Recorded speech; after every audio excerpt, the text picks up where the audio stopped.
Hello everyone, my name is Olivia, I'm Brazilian. I have a bachelor's degree in law from the State University of Northern Paraná, and I am so happy to be here doing this presentation. It's my first time participating at the Moving Transgender History Forward, and I would like to start my presentation by saying that in 2023, I had the wonderful opportunity to do a research internship at the Transgender Archives at UVic, and it was such an amazing experience. All the knowledge I acquired about trans activism, about trans rights, made me question the situation of trans rights in my country. So when I returned to Brazil, I turned my research to this specific topic. So the title of the poster I'm gonna present today is a look at the right to health of trans people in Brazil.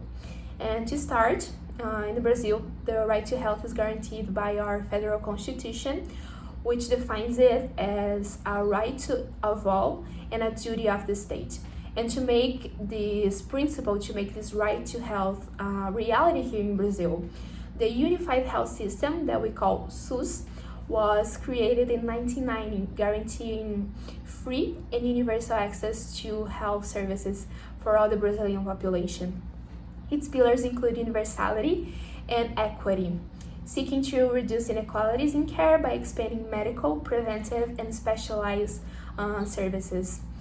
And even though we have this unified health system that is free and accessible to all the Brazilian population and citizens, with regard to trans population, due to the prejudice and social exclusion they have historically faced, their right to health has been made invisible and often neglected. And this is because efforts directed towards social policies, including human or financial resources, are highly influenced by political disputes and ideological issues. The first policy aimed specifically at the health of trans population here was the transsexualization process, implemented in 2008, which is considered a major advance in terms of rights of the trans population, because this program aims to provide a comprehensive care, including psychological counseling, hormone therapy, and also sex reassignment surgeries. But this program, it is great on paper. The idea of the transsexualization process, it's amazing, but studies show that the trans population still faces significant barriers in the unified health system and with the transsexualization process, such as discrimination, inadequate reception by health professionals, pathologization of trans identities.